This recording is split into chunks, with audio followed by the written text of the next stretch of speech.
नमस्कार, मैं दीपक शर्मा और मेरे सीटू मंच पर आपका स्वागत है।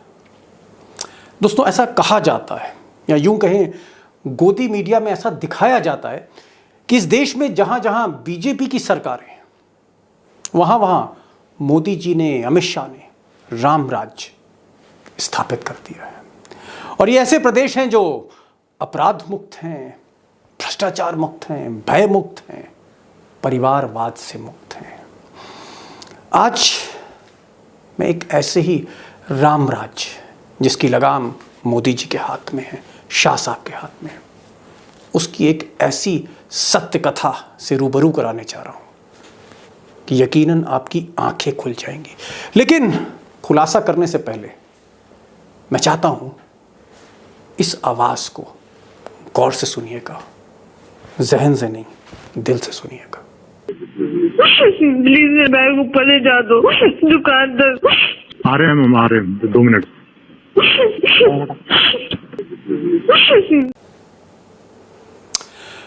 अब ये आवाज देवभूमि उत्तराखंड, जहां बीजेपी की सरकार है, उसके एक शहर में एक बड़ी सुंदर सी बिटिया की है जिसकी उम्र शायद मेरी बेटी से 2-4 साल ज्यादा होगी। एक बार फिर से आवाज सुनते हैं, आखिरी आवाज, the last and final voice recorded on a mobile phone. Please bag ऊपर ले जा दो दुकानदार। आ रहे हैं 2 मिनट।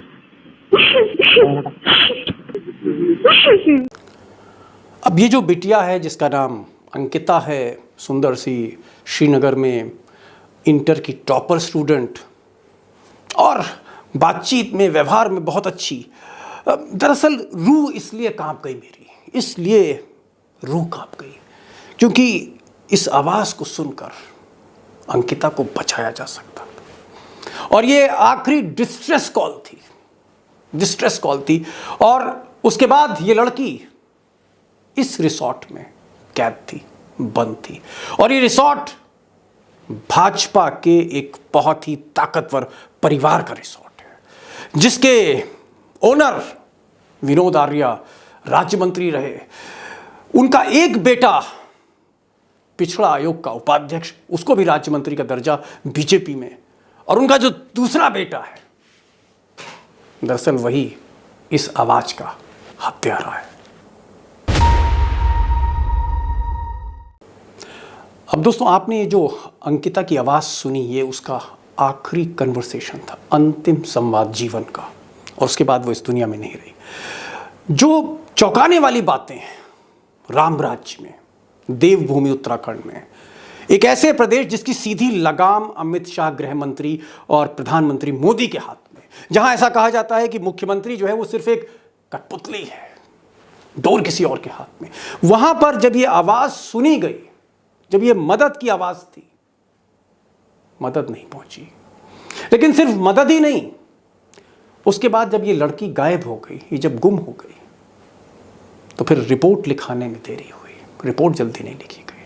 फिर रिपोर्ट को एफआईआर में जब तब्दील किया गया, उसमें बहुत हीला हवाली हुई। और उसके बाद उस लड़की को ढूंढने में, और जब ये पता लग गया कि ये हत्या का मामला लग रहा है, तो हत्यारों तक पहुंचने में देरी हुई, फिर गिरफ्तारी में देरी हुई, और उसके बाद शव ढूंढने में देरी हुई।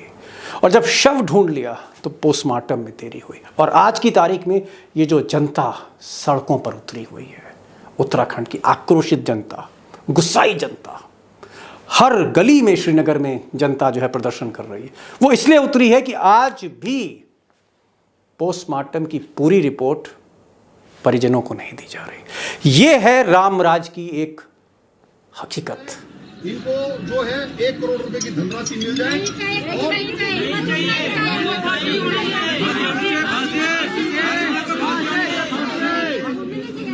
मैं ये बोल रहा हूँ कि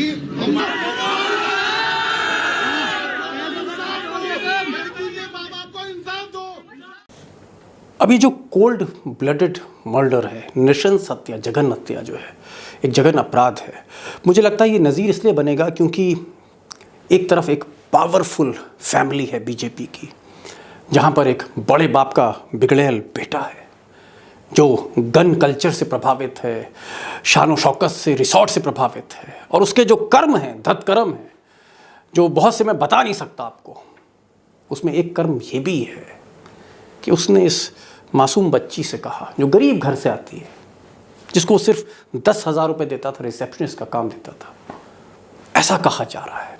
अब इस तरह से बातें हो रही श्रीनगर में कि उस बिटिया से ये कहा गया कि तुम्हें स्पेशल सर्विस देनी पड़ेगी मेहमानों को। जो मेहमान आएंगे, जो रसूखदार मेहमान उस रिसॉर्ट में आएंगे याशी करने के लिए, उनके आगे दरअसल परोसने का कुकर्म ये लड़का कर रहा था, विनोद आर्या का बेटा।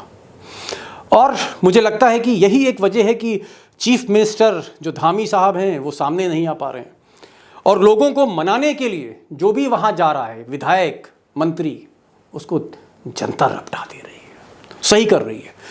उसके बाद ये सोचा गया कि वहाँ महिलाओं को भेजा गया, जैसे यमकेश्वर एक विधानसभा है कि उनकी विधायक हैं रेणु भिष्ट। रेणु भिष्ट पहुँची कि किसी तरह से पब्लिक को शांत किया जाए, आक्रोशित कर। तो आप देख सकते हैं इनकी गाड़ी का क्या हाल हुआ, ये बच गई वहाँ पर। उत्तराखंड की महिला आयोग की जो अध्यक्ष हैं कुसुम कंडवाल, कुसुम जी भी वहाँ पर गई, भीड़ ने इनको भी भगा दिया। दरअसल एक संवादहीनता हो गई। उसकी वजह क्या है कि एक तरफ एक ताकतवर, रसूखदार, सत्ताधीश परिवार है, उसका एक बिगड़ैल बेटा है, और दूसरी तरफ एक मासूम बच्ची है जो बहुत ब्रिलियंट थी पढ़ाई में, जिसको वैश्यावृत्ति या मैं कह नहीं पाऊंगा, जहाँ धकेलने की कोशिश हो रही थी। ये कंट्रास्ट है देवभूमि का। इसीलिए मैंने आपसे कहा कि ये जो कांड है, ये बीजेपी के दामन में आज की तारीख में उत्तराखंड में सबसे बड़ा दाग है।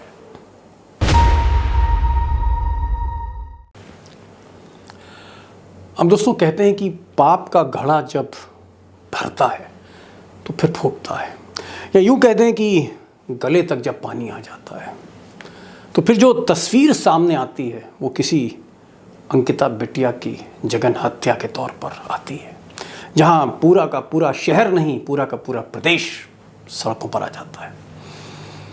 अब ये जो घटना है, ये घटना सिर्फ एक सिंगल इंसिडेंट नहीं है। दरअसल हकीकत यह है कि पिछले कई सालों से, कई बरसों से उत्तराखंड एक लूट का अड्डा बन गया, जहां भर्ती हो, सरकारी ठेके हों, चाहे हाइड्रो प्रोजेक्ट्स के ठेके हों, चाहे पीडब्ल्यूडी के ठेके हों, इरिगेशन के ठेके हों, चाहे माइनिंग का मामला हो, पॉलिटिकल और बिजनेस क्लास, कॉन्ट्रैक्टर, इनका जो नेक्सस है, ब्यूरोक्रेट्स, पॉलिटिशियंस, कॉन्ट्रैक्टर्स, बिजनेसमैन, ये जो नेक्सस है उत्तराखंड में, इससे बेहतर मिसाल कहीं नहीं मिल सकती। और सरकार किसी की भी हो, सिर्फ धामी की नहीं, कोई भी सरकार हो, किसी भी पार्टी की हो, ये जो लूट है ये बदस्तूर जारी रही। मिसाल के तौर पर आप भर्ती देख लीजिए। विधानसभा जो उत्तराखंड की सबसे बड़ी पंचायत है, प्रदेश की सबसे बड़ी पंचायत, वहाँ भी घपला हुआ, और घपला इस तरह का कि ना कोई विज्ञापन दिया गया नौकरियों के लिए, ना फिर कोई सिलेक्शन कमेटी बनाई गई, ना ही कोई रिटन एग्जामिनेशन हुआ, लेकिन सिफारशी चिट्ठियों पर भर्तियां कर ली गई। उसका भी भंडाफोड़ हो चुका है। अब दरोगा की भर्ती हो, शिक्षकों की भर्ती हो, सरकार के किसी भी दफ्तर में कोई भी भर्ती हो, स्टेट सर्विस कमीशन की भर्ती हो, कहीं पेपर लीक है तो कहीं कुछ और नियम और कानून ताक पे रखे जा रहे हैं। और यही नहीं, अगर आप उत्तराखंड में आज की तारीख में रिसॉर्ट्स देखेंगे, या जो फैक्ट्रियां हैं, या जो 5 स्टार होटल्स हैं, या जो बड़े प्रोजेक्ट्स हैं, किसी ना किसी नेता की, किसी ना किसी मंत्री की उसमें पत्ती फिट है, उसमें उसका आप कह सकते हैं हिस्सा है, शिरकत है, हिस्सेदारी है, पार्टनरशिप है। ऐसा कोई प्रोजेक्ट नहीं। अब इसी मुद्दे पर मैंने देहरादून के 2 वरिष्ठ पत्रकारों से बात करने की कोशिश करी। उन्होंने बात तो की, लेकिन ऑफ द रिकॉर्ड कैमरे पर आना नहीं चाहते थे। ये एक तरह का टेरर है इस सरकार का। और मजबूरन मुझे एक पॉलिटिकल एक्टिविस्ट को लेना पड़ा, क्योंकि मैं चाहता था कि आप उत्तराखंड की ग्राउंड रिपोर्ट पे देखें कि वाकई अंकिता के मर्डर में पुलिस ने किस तरह की कोताही बरती। सरकार ने शुरू में कैसे आंख में पट्टी बांध ली थी, क्योंकि उन्हीं का परिवार शामिल था बीजेपी का इसमें। और किस तरह लूट तंत्र चल रहा है राम राज्य में। और मुझे लगा कि आपको इंद्रेश जी से मुखातिब करना चाहिए, जो यूं तो लेफ्ट के हैं, लेकिन मैंने उनको इसलिए चुना कि कांग्रेस और बीजेपी से अलग हैं वो। सुनते हैं इंद्रेश जी को। पर्सपेक्टिव होगा। सबसे पहले तो इंद्रेश जी, मैं ये जानना चाह रहा था कि ये जो अंकिता का मामला है और जिस तरह से इसमें भीड़ सड़कों पर आई, हमने देखा कई स्टेजेस में पुलिस ने पहले तो एफआईआर लिखने में बहुत कोताही करी, उसके बाद ये जो लड़की थी, बिटिया थी, इसको ढूंढने में बहुत देरी करी, फिर जब ढूंढा और पता लगा कि ये हत्या का मामला है तो गिरफ्तारी में बहुत देरी हुई, क्योंकि एक बहुत बीजेपी के पावरफुल फैमिली से कंसर्न था ये केस। और उसके बाद मैं देख रहा हूं कि लगातार कुछ ना कुछ हो रहा है। अब पोस्टमार्टम को लेकर जो है एक विवाद है और जनता सड़कों पर है। पुलिस जो है, सरकार जो है, वो उनको पोस्टमार्टम की पूरी रिपोर्ट नहीं दे रहा, जो एक राइट है विक्टिम फैमिली का। आपको क्या लगता है कि एक जो जिला प्रशासन है कहीं ना कहीं बीजेपी की इस पावरफुल फैमिली से वो मिला हुआ है? आपको क्या लगता है?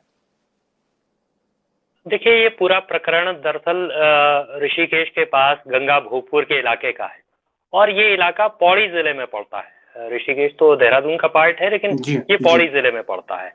और एक लड़की रिजॉर्ट में काम करने आती है और 5 दिन तक गायब रहती है। 5 दिन तक परिवार पटवारी के पास, जिला प्रशासन के पास, यहाँ वहाँ चक्कर लगाता रहता है।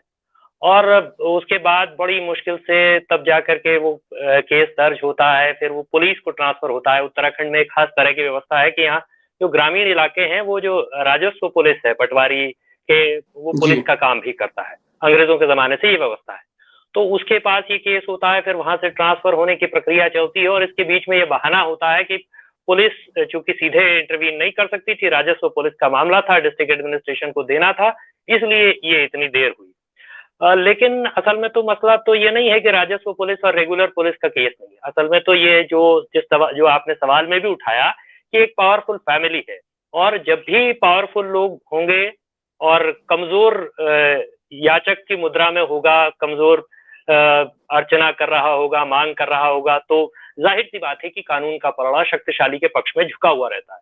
और आप सोचिए कि वो कितना कॉन्फिडेंट था जो मुख्य आरोपी है हत्या के कांड में, कि वो खुद जाकर के पटवारी के यहाँ मिसिंग कंप्लेंट लिखवा के आ गया हत्या करने के बाद। उसके बाद वो मिसिंग कंप्लेंट दर्ज करा करके आ गया। तो वो इतना कॉन्फिडेंट था इसको लेकर के। और सवाल तो सिर्फ एक हत्या का नहीं है, सवाल है उस पूरे इलाके में, या उस इलाके में क्या, पूरे ऋषिकेश के आसपास, या ऋषिकेश से लेकर शिवपुरी तक, रामनगर से लेकर के और मुक्तेश्वर तक, तमाम पूरे उत्तराखंड में जगह जगह जिस तरह से ये रिजॉर्ट्स पनपे हैं और एकदम रहस्यमय तरीके के लोग हैं, कौन यहाँ आ रहा है, कौन जा रहा है, कोई किसी तरह की स्क्रूटनी, किसी तरह का सर्वेलेंस नहीं है, तो तब इस तरह की घटनाएं हो रही हैं। और आप सोचिए कि अभी तो इसमें एक और पहलू इसका ये है कि इसमें अभी तो बहाना बनाया जा रहा है कि रेगुलर पुलिस को ट्रांसफर होने में टाइम लगा, लेकिन ये जो लड़का है, ये जो आरोपी है, ये इसका कोई पहला केस नहीं है कि इसने ऐसा किया हो। इस पर 307 का मुकदमा रहा है। इस पर लॉकडाउन के बीच में 2020 में हरिद्वार से चल करके सैकड़ों किलोमीटर दूर अपने पिता की जो सरकारी गाड़ी में ये जोशीमठ तक पहुंच गया। इसके अलावा तो पहले से मतलब दुरुपयोग, हाँ, दुरुपयोग कर रहा है। नहीं इंद्रेश, एक सवाल मैं आपसे और उसमें जी मैं एक और सवाल पर आपसे आ रहा हूँ। भाजपा की सरकार में हमें तो मोदी जी कहते थे ना खाऊंगा ना खाने दूंगा, और बीजेपी हमेशा दम्भ भरती है कि साहब यहाँ पर ना परिवारवाद है ना कुछ है। लेकिन मैं तो देख रहा हूँ जितनी पॉलिटिकल फैमिलीज हैं, हर परिवार से, जैसे अगर आप ये आर्या साहब की फैमिली देखें जिनका बेटा हत्यारा निकला, उनका एक बेटा जो है वो उपाध्यक्ष है, पिछड़ा ओबीसी कमीशन का उपाध्यक्ष है, वो उपाध्यक्ष है। और विनोद जी जो पिताजी हैं वो खुद राज्य मंत्री थे त्रिवेंद्र सिंह की सरकार में, है ना। तो ये तो एक फैमिली, ऐसी कई वहां फैमिली हैं कि बाप भी जो है वो भी बीजेपी में है, बेटा भी। मेरा जो सवाल है वो ये है कि पिछले कुछ बरसों में मैंने एक ट्रेंड और देखा है। एक तो यहाँ पर बड़े बड़े ठेके हैं, उनके बहुत घपले सामने आ रहे हैं, वो चाहे माइनिंग के हों, चाहे वो हाइड्रो पावर से जुड़े हुए ठेके हों, जिसमें एक केंद्रीय मंत्री जो बीजेपी के हैं उनके ऊपर भी लांछन लगा था। और एक नया ट्रेंड जो मुझे देखने में आ रहा है वो है भर्ती घोटाला। ऐसी कोई भर्ती नहीं हो रही जिसमें कहीं ना कहीं घपला ना हो। जैसे आप तो विधानसभा भी जाते होंगे, देखते होंगे, सचिवालय वगैरह भी, विधानसभा जो आप सबसे बड़ी पंचायत है उत्तराखंड की, वहां पर भर्ती घोटाला हो गया, ना विज्ञापन दिया गया, ना ही कोई सिलेक्शन कमेटी बनी, ना ही कोई रिटन एग्जामिनेशन हुआ और भर्ती हो गई। ये कौन सा राम राज्य है, मैं आपसे जानना चाह रहा हूँ। वहां तो अभी तो पूरा इसको लेकर के राज्य आंदोलित है। इस अंकिता के प्रकरण से पहले ये आंदोलन पूरे राज्य के भीतर चल रहा है, जिसमें यूके SSSC एक है, यूके सबऑर्डिनेट सर्विसेज कमीशन था, उसमें 15-15 लाख रुपए में, 20-20 लाख रुपए में नौकरियां बिकी, कुछ लोग गिरफ्तार किए गए। लेकिन वो सारे के सारे, उसमें भी आप देखिए तो जो सबसे पहले जो आदमी गिरफ्तार हुआ उसका नाम है हाकम सिंह रावत। हाकम सिंह रावत कौन है? हाकम सिंह रावत उत्तरकाशी से भारतीय जनता पार्टी का जिला पंचायत का मेंबर है ना।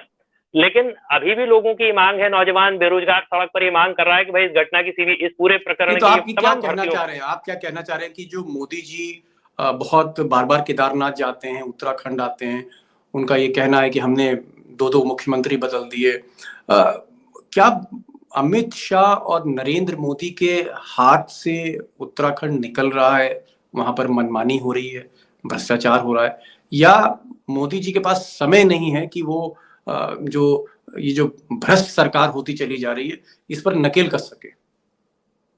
अब मोदी जी ने एक दिन कहा कि भाई वो यहाँ तो केदारनाथ को भी ड्रोन से देख लेते हैं, उनका मन करता है कि भाई वो केदारनाथ में बड़ा निर्माण कार्य हो रहा है 2013 के बाद, तो उसको ड्रोन से देख लेते हैं। हमारे यहाँ एक मंत्री जी हैं, उन्होंने कहा कि वो ऐसा ऐप बनाने वाले हैं जिससे कि बारिश को इधर उधर सरकाया जा सकता है। तो ऐसा मुझे लगता है कि मोदी जी का ड्रोन जैसे ही इधर का करप्शन देखने आता है, इधर से मंत्री जी बारिश वाला ऐप उसके से बारिश उधर मोदी जी के ड्रोन के आगे खिसका देते हैं। तो मोदी जी का ड्रोन जो है वो यहाँ जो करप्शन हो रहा है उस बारिश के चपेट में आकर के नहीं देख पाता है। तो ऐसा ही लग रहा है, क्योंकि लंबे अरसे से लोग ये डिमांड कर रहे हैं कि भाई सीबीआई इंक्वायरी हो इस पूरे प्रकरण में। अभी तक 39-40 के करीब लोग जेल जा चुके, गिरफ्तार किए जा चुके, अभी पिछले 1-1.5 महीने के अंदर ही, वो तमाम भर्ती घोटालों में। यूके SSC जो है, Uttarakhand subordinate services selection commission जो है, उसके अध्यक्ष ने इस्तीफा दिया। हालांकि हम तो ये कह रहे हैं कि उसमें भी देखिए कांग्रेस भाजपा कैसे होता है। तो Uttarakhand subordinate services selection commission के जो चेयरमैन थे S राजू, वो अपर मुख्य सचिव के पद से रिटायर हुए और हरीश रावत जी के जमाने में उनको इस कमीशन का चेयरमैन बनाया गया। लेकिन उनको इस कमीशन का चेयरमैन जब बनाया गया 2016 में, उससे पहले 2013 में उन्हीं राजू साहब के बारे में भारत के सुप्रीम कोर्ट ने कहा, एक भजन सिंह वर्सेस उत्तराखंड स्टेट के मामले में, कि ये आदमी जो है S राजू, ये IAS तो है लेकिन इसकी इंटीग्रिटी डाउटफुल है, सिलेक्शन के मामले में ये आदमी गड़बड़ है, उत्तराखंड सरकार को इसके खिलाफ इंक्वायरी करनी चाहिए, ये सुप्रीम कोर्ट के वर्डिक्ट में लिखा हुआ है। लेकिन कांग्रेस की सरकार के जमाने में इंक्वायरी नहीं हुई, बल्कि रिटायरमेंट के बाद राजू साहब का सेटलमेंट हो गया, पोस्ट रिटायर असाइनमेंट उनको, रिटायरमेंट असाइनमेंट उनको मिल गया, और तब 2016 से 2022 तक लगातार भर्तियां होती रही। और कैसे वो आयोग काम करता था, मैं आपको 2 उदाहरण बड़े बहुत ही उस तरह के हैं कि एक भर्ती हुई, उसमें 1800 में से 300 सवाल गलत थे। मतलब करप्शन तो अपनी जगह था ही था, वो तो 15 लाख में 20 लाख में बिकी रही थी, हाकम सिंह जैसे लोग नौकरियां बेच रहे थे। और हाकम सिंह ही नहीं बल्कि PRD का जवान तक कभी एक गिरफ्तार हुआ। बताइए, PRD वाला भी पेपर आउट करा दे रहा है, तो क्या सैंक्टिटी उन परीक्षाओं की थी। लेकिन 1800 में से 300 सवाल गलत, एक परीक्षा में 400 सवाल गलत, ये हालत थी।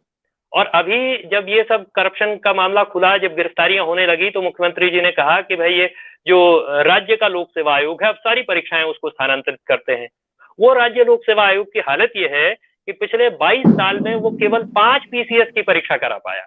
तो ये जो यहाँ एक पिछले 20-22 साल में नेताओं, नौकरशाहों और एक तरह से कहिए तो जमीन खनन, शराब के माफियाओं का एक गठजोड़ बना है। तो ये एक तरह से ये गठजोड़ है जो इस राज्य को तबाह कर रहा है और इस राज्य के बनने के उद्देश्यों पर भी एक तरह से पलीता लगा रहा है। आपको लगता है कि ये एक तरह का पॉलिटिकल कल्चर है धीरे धीरे, जहां जो बिगड़े हुए बेटे हैं, दौलत के नशे में हैं, ताकत के नशे में हैं, लाल बत्ती गाड़ी है उनके पास, गनर है और ये सारी चीजें हैं, इस तरह के बहुत से एग्जाम्पल, बहुत सी घटना है, लेकिन दबा दी जाती है। सरकार अपनी बदनामी नहीं चाहती इसलिए दबा देती, लेकिन ये कल्चर एग्जिस्ट करता है वहां पर। जी, इस तरह का कल्चर तो निश्चित ही एक डेवलप हो रहा है लगातार ही। और ये जो बड़े बापों की बिगड़ैल औलादें हैं, जिनको लगता है कि उनके बाप, उनके भाई बहुत शक्तिशाली पोजीशन पर हैं, तो तब वो कुछ भी करेंगे तो वो बचे रहेंगे, और वो बचे भी रहे। पुलकित आर्य के केस में तो जैसा मैंने कहा कि भाई वो तो वहां ऋषिकुल में BAMS की परीक्षा में भी फर्जीवाड़ा करके बच गया। अपनी जगह उसने दूसरा आदमी परीक्षा लिखने को भेजा, पता चला हाई स्कूल में किसी और का फोटो है, इंटरमीडिएट में किसी और का फोटो है, उसके बावजूद भी वो बच गया। तो जाहिर सी बात है कि जब इस एक संरक्षण मिलता है, जब वो दोबारा करता है उसको संरक्षण मिलता है, तीसरी बार करता है तब भी संरक्षण मिलता है, और चौथी बार भी जब हत्या जैसा भी करता है तो भी कार्रवाई होने में वो इतना कॉन्फिडेंट है कि वो जाकर के खुद ही पटवारी के यहाँ मिसिंग कंप्लेंट लिखवा आता है। तो जाहिर सी बात है कि उस पॉलिटिकल संरक्षण का और उसमें तो कटिंग अक्रॉस पार्टी लाइंस, उसमें कोई भेदभाव नहीं है, उसमें कोई दिक्कत नहीं है, उसमें एक दूसरे का बचाव भी भरपूर होगा, ये स्थितियां हैं। अब दोस्तों एक कंट्रास्ट देखिए कि एक तरफ बेरोजगार युवाओं की भीड़ जो धरने पर बैठी है, भूख हड़ताल पर बैठी है, और दूसरी तरफ उसी एज ग्रुप में पुलकित आर्या जैसे नौजवान हैं जिनके पास रिसॉर्ट्स हैं, जिनके पास ऑडी गाड़ी है, जिनके पास मर्सिडीज बेंज है, जिनके बाप बड़े हैं, दौलत वाले हैं, और जो हर कर्म करते हैं। और इसीलिए एक बहुत अच्छी बात कही इंद्रेश जी ने। उन्होंने कहा कि बड़े बाप के बिगड़ैल बेटे, इनकी फेहरिस्त बहुत लंबी है दून घाटी में। और मैं उम्मीद करता हूं कि धामी साहब जो मेरे लखनऊ विश्वविद्यालय के पढ़े हुए हैं, मुख्यमंत्री जो हैं, वो किसी भी पार्टी का कोई भी बेटा हो बिगड़ैल, अगर उस पर जुर्म है, उस पर FIR है, उस पर मुकदमे हैं, अगर उसके रिसॉर्ट्स हैं, अगर उसके क्रशर्स हैं, अगर वो माइनिंग में है या गलत कामों में है, मुझे लगता है एक सूची धामी साहब इसकी भी बननी चाहिए। और अगर ये सूची नहीं बनी तो मुझे लगता है कि जो राहुल गांधी ने कहा था कुछ दिन पहले कि उत्तराखंड जो देवभूमि है, देवों की भूमि है, केदारनाथ, बद्रीनाथ, यमुनोत्री, गंगोत्री, वो अपनी साख खोता जा रहा है, अपनी साख खोता जा रहा है। बहुत दुख की बात है, क्योंकि यही वो जगह है जहां मैं अपने पिताजी की अस्थियां प्रवाहित करके आया था, हरिद्वार में। ये वो जगह है पवित्र, और आज वहां जो पाप हो रहा है कल्पना से परे है।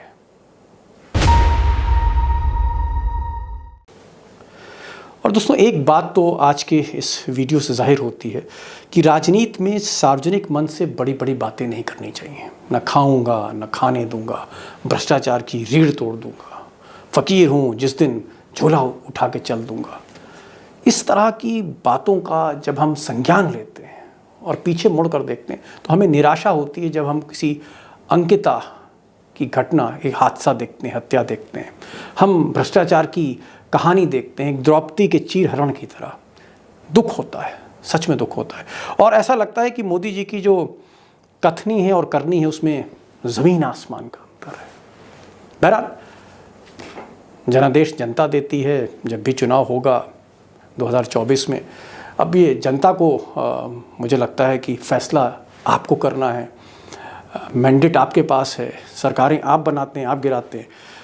मुझे तो सिर्फ इतना कहना है कि मेरी कोशिश रहती है कि गोदी मीडिया जो छुपाती है कहीं ना कहीं उसकी मैं परतें खोलूं और फैक्ट्स आपके सामने ला कर रखूँ। जैसे ये फैक्ट मैंने आज कोशिश करी है, हालांकि राज्य छोटा है, घटना बड़ी है, और इसलिए मैंने कोशिश करी कि आपको एक सही पर्सपेक्टिव दे सकूँ इस मासूम बेटी का जो अब इस दुनिया में नहीं रही।